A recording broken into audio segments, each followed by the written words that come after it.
North Korea appears to be finalizing the expansion of a key ballistic missile manufacturing site, according to an analysis of satellite imagery by researchers in the United States.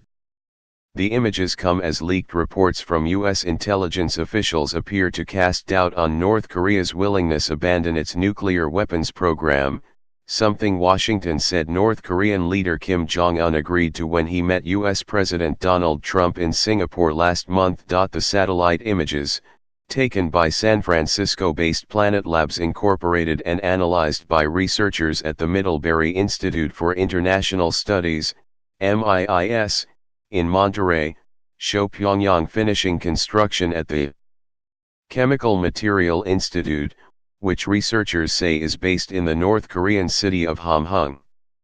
The Chemical Material Institute is known for making carbon composite parts for solid-fueled missiles like nozzles, airframes, and nose cones used in re-entry vehicles, according to David Schmerler, a research associate at MIIS. The Chemical Materials Institute seems like they have one function, and that's pumping out parts for their missile program, Schmerler said. Kim was shown viewing an artist's depiction of the factory in August 2017, after North Korea tested 2 intercontinental ballistic missiles. That same month it also threatened the U.S. territory of Guam. The majority of the plant was built in May, after Kim's summit with South Korean President Moon Jae-in but before Kim met Trump, said Jeffrey Lewis, the director for the East Asia Non-Proliferation Program at MIIS. A spokesman for South Korean President Moon told reporters it's inappropriate to comment on reports suggesting North Korea has not stopped construction at weapons facilities and intelligence matters on the whole. Never offered to disarm solid-fueled missiles have significant advantages over their liquid-fueled counterparts, as they're easier to store and move because solid fuel is less volatile than liquid, experts say. Long-range ballistic missiles can be used to deliver a miniaturized nuclear warhead thousands of miles away. The missiles North Korea tested in 2017 with intercontinental range were liquid-fueled missiles, but Pyongyang has successfully tested a solid-fueled missile believed to have a range somewhere between 1,200 to 2,000 kilometers, 745 to 1,240 miles.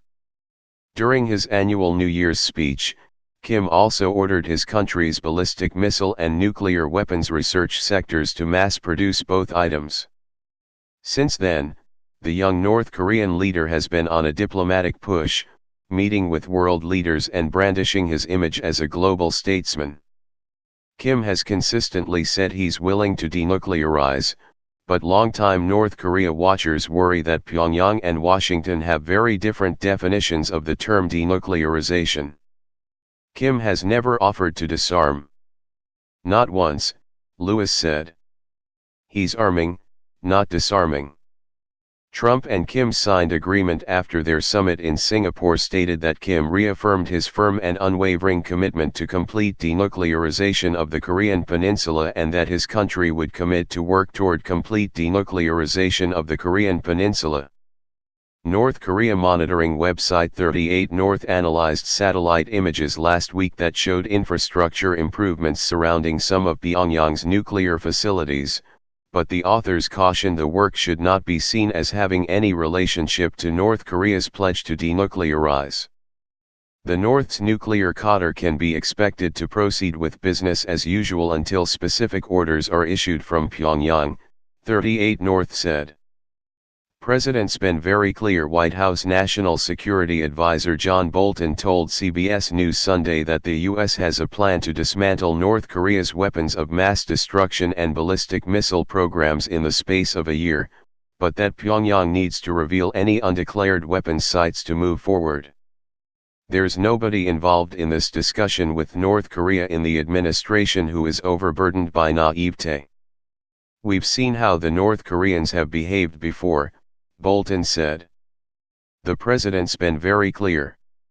He is not going to make mistakes of prior administrations. We are going to pursue this, and we will see what happens.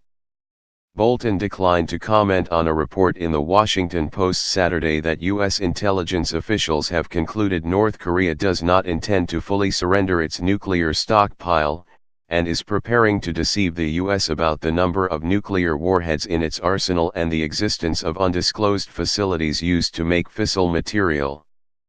U.S. officials led by Ambassador Sung Kim, Secretary of State Mike Pompeo's point man for negotiations with Pyongyang, met with their North Korean counterparts Sunday at the demilitarized zone that divides North and South Korea, the first such meeting since the Singapore summit.